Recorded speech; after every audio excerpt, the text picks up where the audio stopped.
A esfinge marca a existência do ano cósmico, o ciclo mais importante para a humanidade. Confirma que, se de fato a civilização Atlante existiu, representa a certeza de que existe uma alta escola de sabedoria.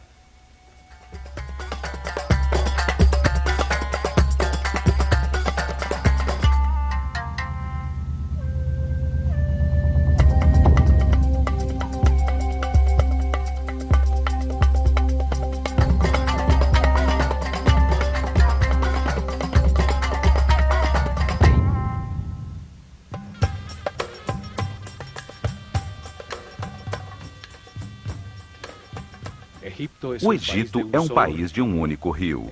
O Nilo o percorre serenamente, gerando margens verdes cercadas por enormes desertos. É o maior oásis no maior deserto do mundo.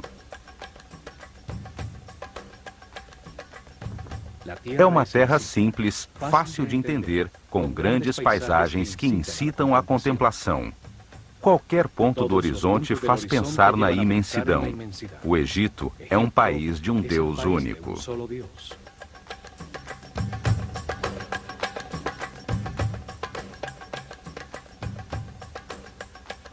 Ali, durante milhares de anos, desenvolveu-se uma civilização que viveu em paz e harmonia, sem sair de seus limites naturais para impor-se a outros povos, dedicada apenas ao aperfeiçoamento espiritual. A imagem que se tem dessa civilização mostra apenas a luz de seus sucessos. A sua linguagem escrita permaneceu incompreendida durante milênios. Decodificou-se apenas seu nível mais básico, o dos símbolos, que representam os sons da linguagem. Há níveis superiores, com símbolos que transmitem conceitos e não sons. Estes ainda não foram decifrados. As traduções se baseiam apenas na parte fonética, ou, na melhor das hipóteses, são interpretadas segundo as crenças dos tradutores. Os que creem que eles eram bárbaros primitivos chegam a um tipo de interpretação, e os que acreditam que eram uma civilização avançada baseada no espiritual, possuidora de tecnologias incompreendidas, chegam a resultados totalmente diferentes. Os acadêmicos religiosos cresceram influenciados pela imagem que o Alcorão e a Bíblia projetam dos egípcios, como um povo déspota, adorador de muitos deuses. Por esta razão, cristãos, judeus e muçulmanos não puderam reconhecer que o Egito foi uma das fontes que alimentou as raízes de seus próprios credos.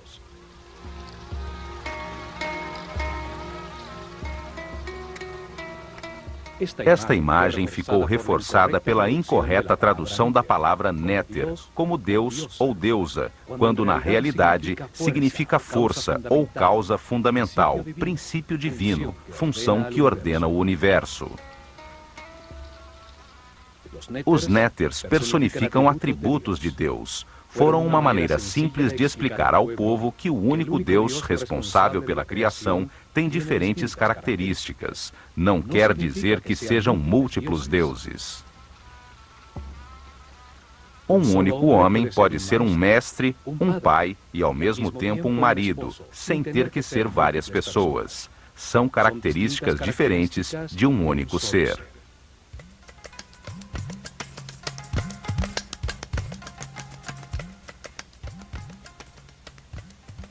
Para muitos historiadores, a civilização atual representa o auge do progresso do homem na Terra. Essa crença também contribui para projetar uma falsa imagem do Egito, pois não aceitam nada que possa colocar isso em dúvida.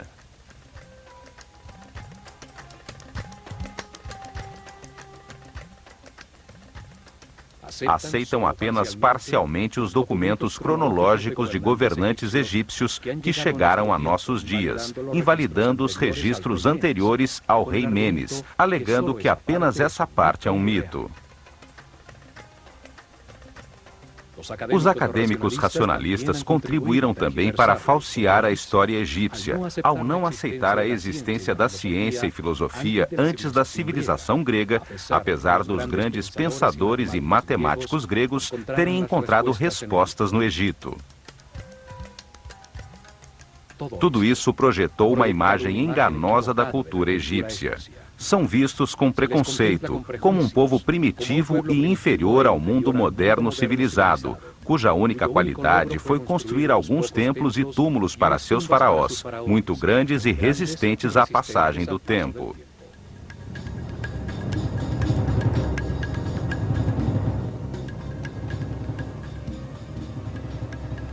Estes programas procuram reexaminar a sua cultura, redescobrir seus templos para conhecer as verdades entalhadas em seus muros, abrir uma porta sobre seu conceito de realidade com a mente livre que permita ver além dos mitos em que os sepultamos. Os antigos egípcios entenderam o universo, suas leis, processos e propósito de um modo coerente, lógico, analítico e racional, que é uma herança importantíssima para o homem no início deste novo milênio.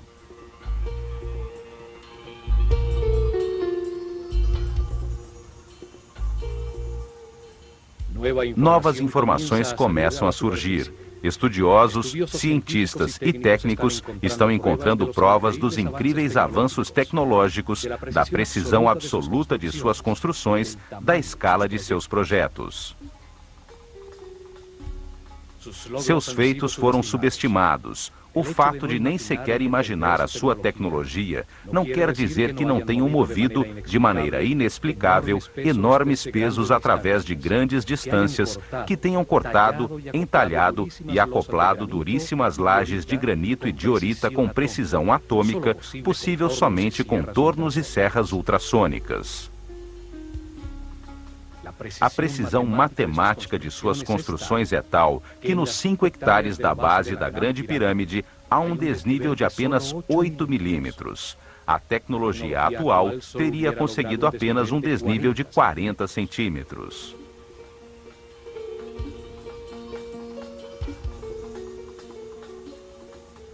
Seu sistema de medida, baseado no homem, deixou a constância exata das medidas do planeta e dos movimentos do sistema solar na galáxia. Informações importantíssimas a respeito dos ciclos cósmicos que determinam cataclismos periódicos não podem ficar relegadas ao mito.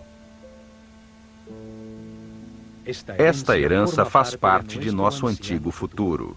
O que foi encontrado até agora mostra de maneira evidente que manipularam conhecimentos avançadíssimos em todos os campos das ciências, arte, filosofia e religião.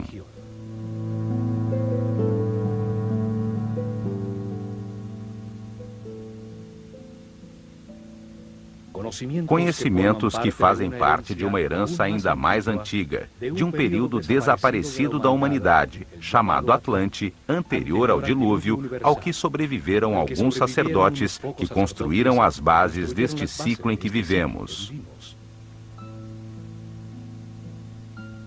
A humanidade teve grande desenvolvimento na Terra.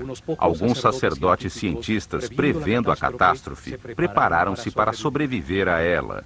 A eles se deve a aparição súbita, sem nenhum período de evolução, de todos os conhecimentos egípcios. Esses sábios estruturaram uma fechada casta sacerdotal. Se organizaram em templos para que os seus sucessores guiassem o povo num processo de aperfeiçoamento espiritual que perduraria milhares de anos. Chamaram-se sacerdotes da escola de mistérios do olho de Horus, depositários do conhecimento.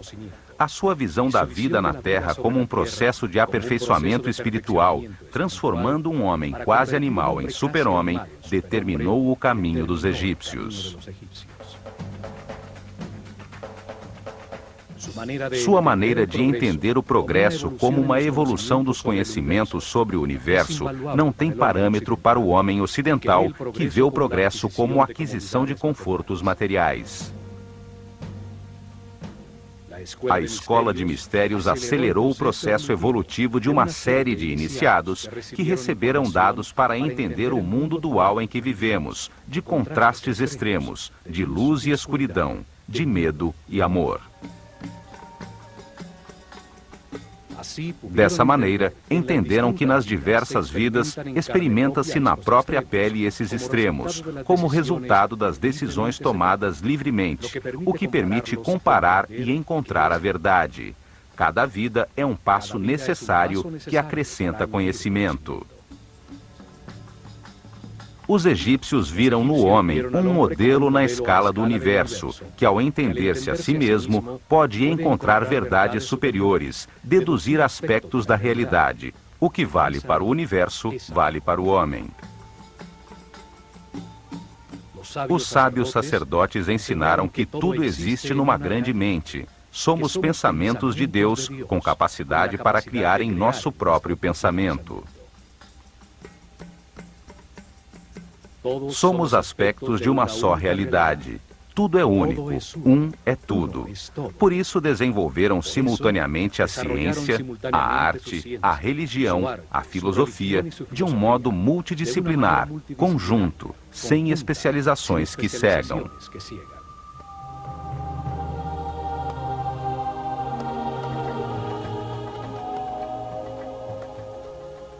Viram a criação como o ato consciente de um único Deus. Estudaram a si mesmos à procura dele, descobrindo que tem muitas características, as que deram nome e símbolo, para poder comunicar-se com clareza.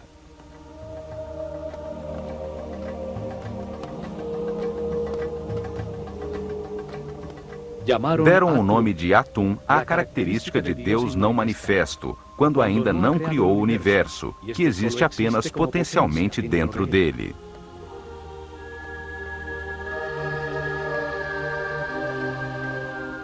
Deram o nome de Ptah à característica criadora de Deus, que ao manifestar a sua vontade, dá lugar ao universo.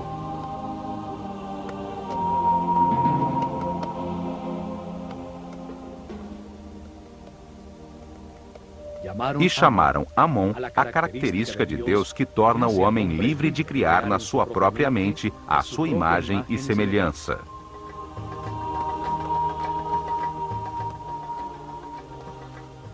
Com esse conceito, deram lugar à flor da vida, os movimentos sagrados de Deus que veremos neste programa ao visitar o templo de Osirion em Abidos.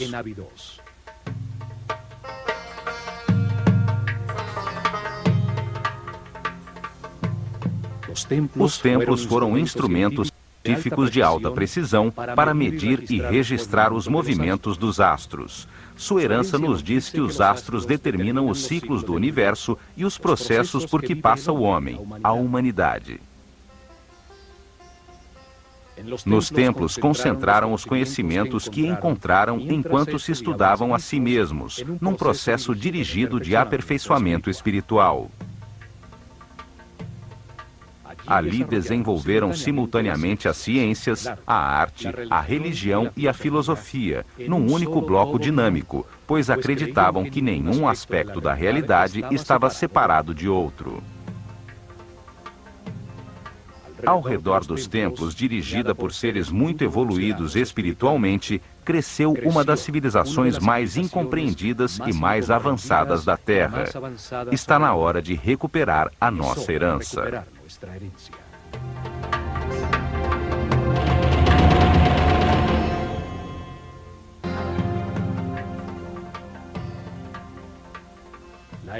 A herança de sua civilização, sua visão do universo, está resumida em uns poucos símbolos, sabiamente escolhidos entre os elementos da sua realidade.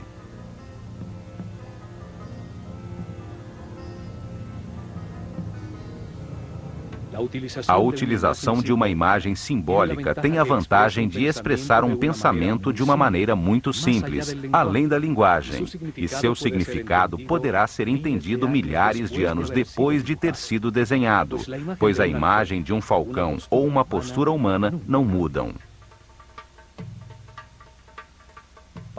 Para os egípcios, o homem encarna na Terra para decidir como agir ante as circunstâncias experimentadas. Ao comparar os resultados de suas ações, aprende e se aperfeiçoa. Então, o mais importante é a ação, o verbo. A ação que produz resultados leva ao aperfeiçoamento. A linguagem existe para comunicar ações. Cada parte do todo atua, realiza uma ação vital que produz resultados. Cada parte tem a forma de que precisa para agir da maneira que lhe corresponde. Os egípcios expressaram suas ideias através de 3 tipos de símbolos ou escritas. São chamadas de escrita hieroglífica, hierática ou demótica.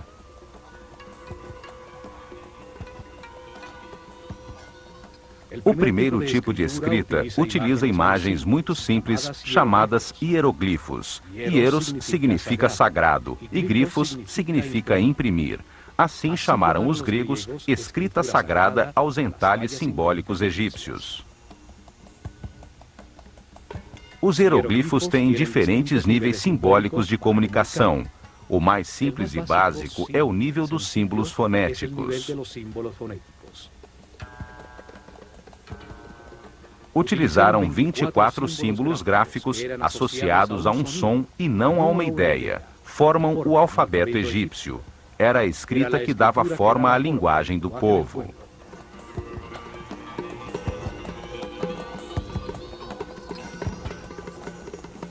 São o primeiro alfabeto usado pelo homem, do qual se derivou o alfabeto fenício e, mais tarde, o alfabeto grego.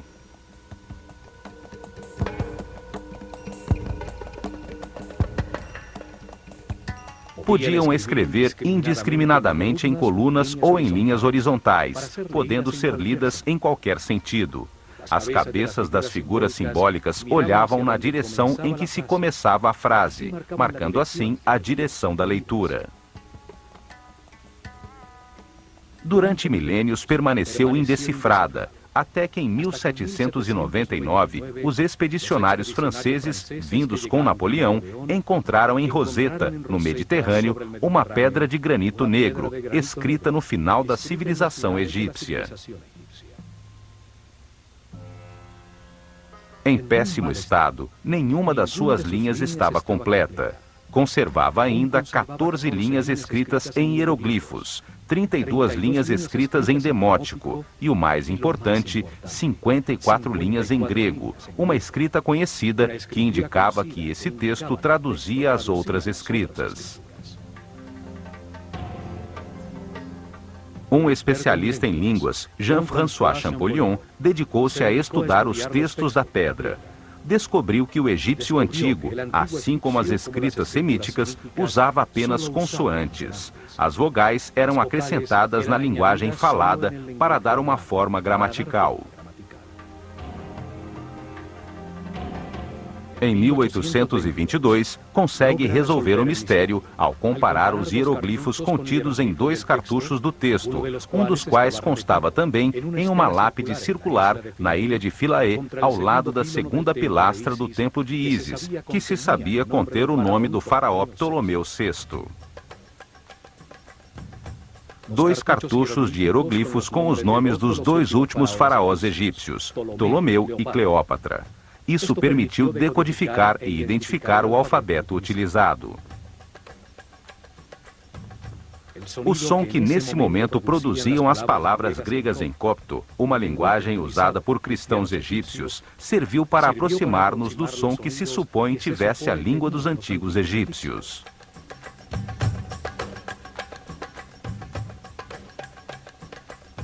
Assim se consegue decifrar o primeiro nível da linguagem com seus 24 símbolos entalhados há milhares de anos. A escrita que usava apenas símbolos fonéticos, não ideias.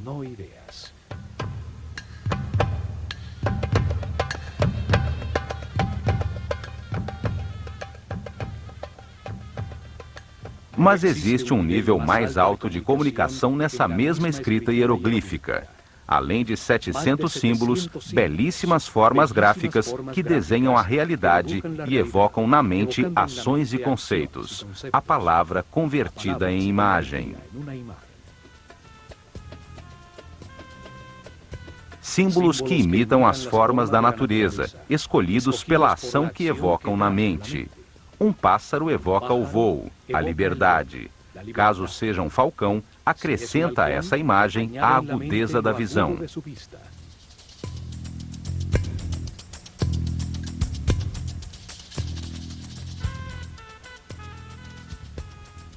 A figura de um olho comunica a ação de ver. Cada símbolo é desenhado para reviver experiências que a sua forma produziu na vida.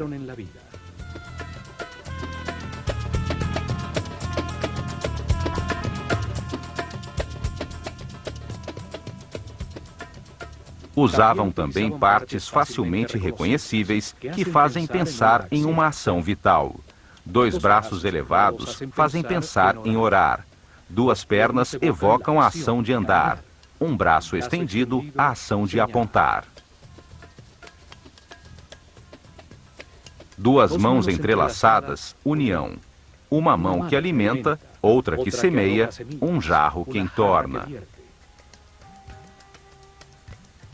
Símbolos que retratam elementos fabricados pelo homem que, quando postos em ação, produzem um efeito.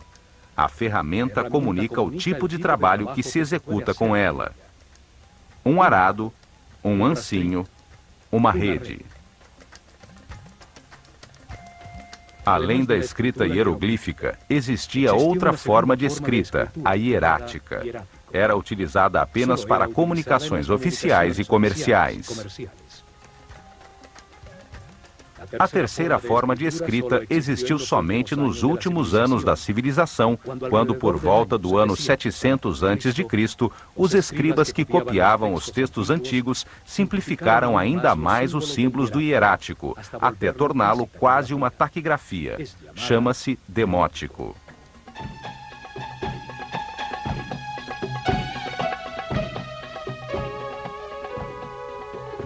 Novas interpretações estão surgindo, permitindo entender que os mitos e símbolos usados pelos egípcios são apenas uma forma fácil de comunicar conhecimentos e expressar conceitos sobre a realidade. Ao converter ideias em histórias, facilita-se a sua compreensão. Os sábios sabiam que dar informação sem a compreensão da mesma é um exercício inútil.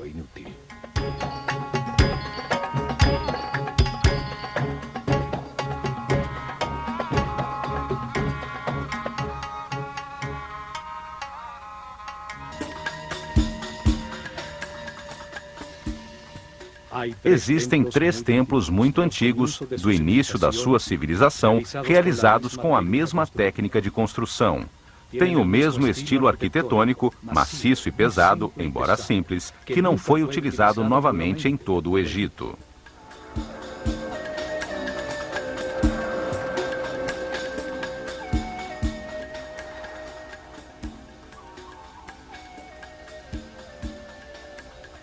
Dois deles se encontram em Gizé, o Templo da Esfinge, construído exatamente em frente a ela, e o Templo do Vale, ao sul, nessa época em frente ao Nilo.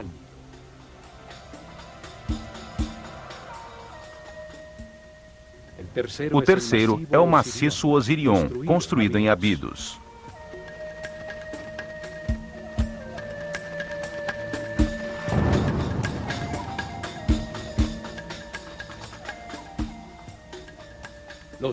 Os 2 templos de Gizé foram feitos com os imensos blocos que sobraram da construção da Esfinge. Somente esses 2 templos em todo o Egito foram construídos com blocos tão grandes, numa forma tão maciça, fechada completamente ao mundo exterior por imensos muros de pedra, com apenas 2 acessos frontais simétricos. O peso médio dos blocos utilizados na sua construção é de 50 toneladas. Deviam conhecer técnicas de construção que facilitassem a utilização dos blocos, imensos como casas.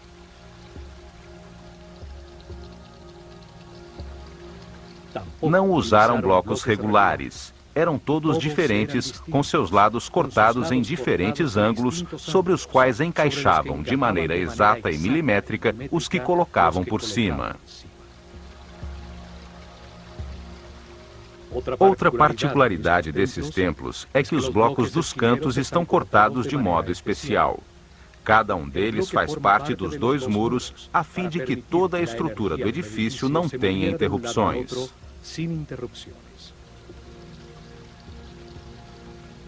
Isso obrigava a que cada um desses blocos tivesse que ser entalhado, em alguns casos mais de 30 centímetros, para formar o canto. Na natureza orgânica, não existem ângulos retos. Um canto é uma articulação que permite o fluxo das energias e o fluxo dos líquidos.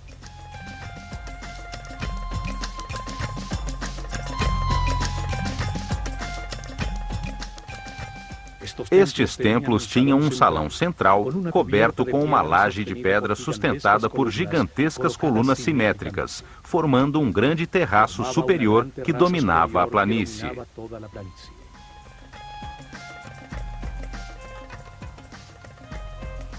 Seus muros e colunas não tinham nenhum tipo de ornamento ou hieroglifo, e os pisos são de alabastro. O salão era iluminado por clarabóias no teto de pedra que deixavam entrar um foco de luz diretamente sobre as estátuas dos Néters, similares a esta de Sekhmet no templo de Karnak.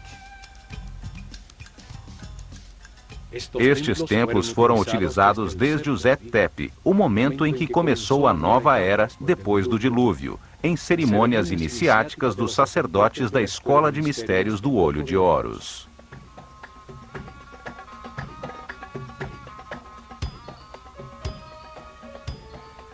Nos dias de equinócio, sobre o terraço do templo, à altura do olhar da esfinge, colocavam a barca de ouro.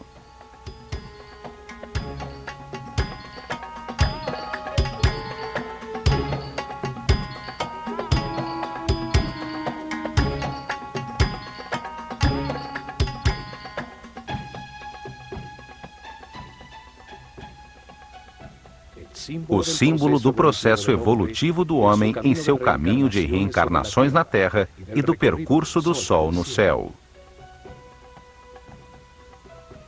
Ao seu redor eram realizadas cerimônias, enquanto a esfinge contemplava o nascer do Sol no horizonte à sua frente e, durante as noites, as estrelas da constelação de Leão.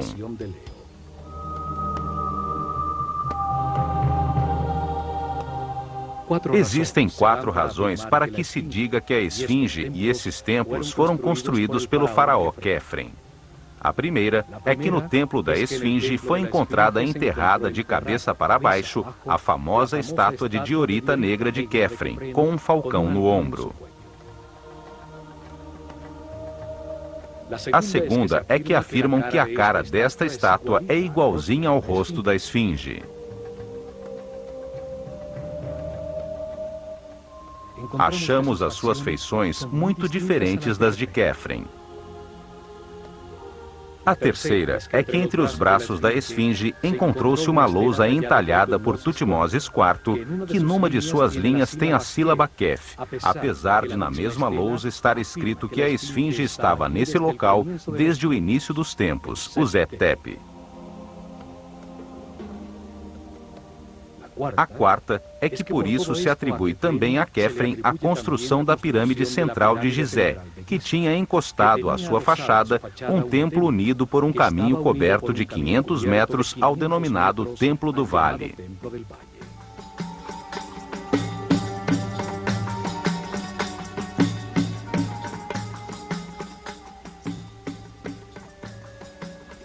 No entanto, a pedra dos muros destes templos é do mesmo tipo do bloco monolítico da esfinge, certamente feitos com o que sobrou do seu entalhe. Além do mais, tem os mesmos sintomas de erosão pela chuva que a esfinge, o que permitiu que especialistas geólogos determinassem que foi construída por volta do ano 9000 a.C.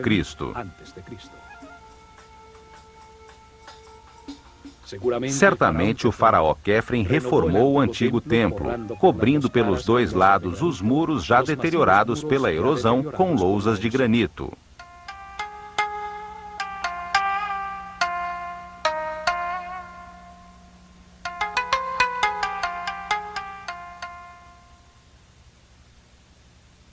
Os antigos dividiram a parte verde e habitável do Egito em duas grandes zonas com diferentes características definidas pela forma do próprio Nilo. O delta, quando o Nilo se abre para chegar ao Mediterrâneo, forma um vale fértil. É chamado de Baixo Egito. Seu símbolo hieroglífico é a abelha, e o faraó usa uma coroa vermelha para mostrar a sua autoridade nessa região. O longuíssimo e estreito corredor verde de ambos os lados do Nilo, em seu percurso desde a fronteira com a Núbia até o ponto onde começa o delta, é chamado de Alto Egito. É simbolizado em sua escrita por um arbusto, e o faraó usa uma coroa branca para representar o seu poder nessa região.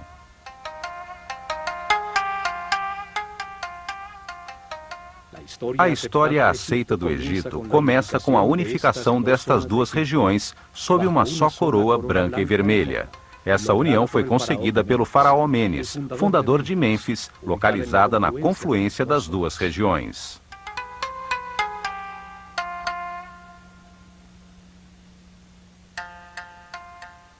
Abidos está ao sul, no Alto Egito. Ali se encontram dois templos, um ao lado do outro. O dedicado por Sete I a Osíris, atrás do qual se encontra a escavação em que apareceu o segundo templo, o Osirion, que permanece parcialmente submerso.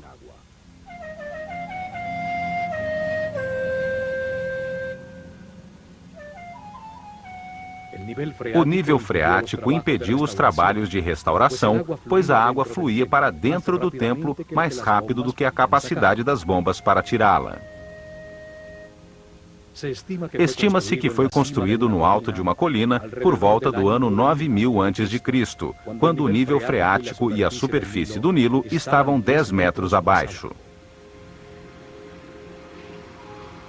Foi o primeiro templo no Egito dedicado a explicar a vida como parte de um caminho de reencarnações sucessivas, permitindo adquirir dados sobre o universo, evoluindo da ignorância à sabedoria.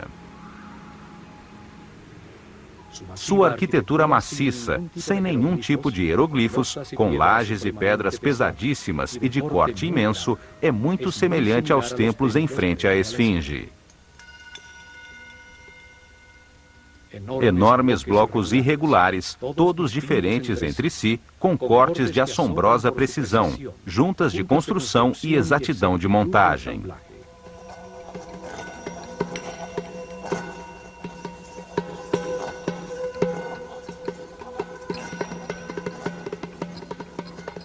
Nos cantos, os blocos seguem um muro lateral, devendo ter sido rebaixados para conseguir essa forma, o que aumenta consideravelmente o trabalho, pois são de duríssimo granito de Assuã. Tudo isso implica numa técnica de construção desaparecida, numa época em que supostamente não existiam ferramentas que produzissem cortes tão precisos, movessem blocos tão pesados ou juntá-los com tanta exatidão.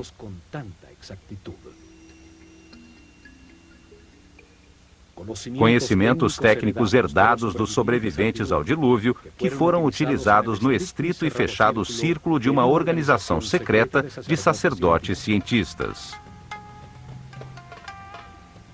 As técnicas e ferramentas usadas nunca foram postas à disposição do povo em geral, certamente porque era muito perigoso entregá-las a mentes primitivas com emoções e paixões descontroladas.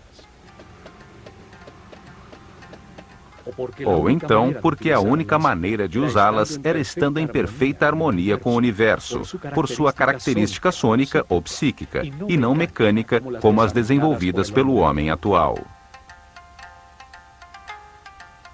O templo tem uma forma retangular com uma plataforma rodeada de água, elevada no centro, a que se chegava por escadarias dos dois lados, dificilmente visíveis atualmente por causa da água.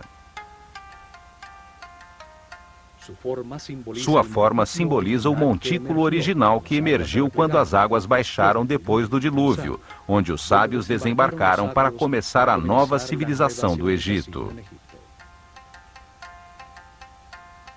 Este templo foi construído para comemorar o Zep-Tepi, o tempo para dar início a uma nova civilização, dedicada ao aperfeiçoamento espiritual.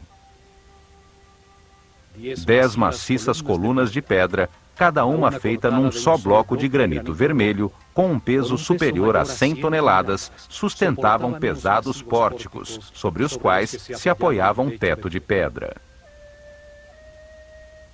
Ao redor do canal, 16 santuários albergaram em seu tempo símbolos sagrados. Hoje se encontram submersos em água estagnada.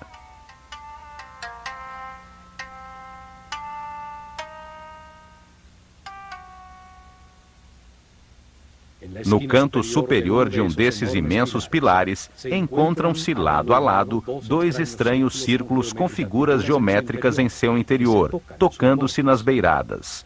O granito parece queimado com finas linhas circulares.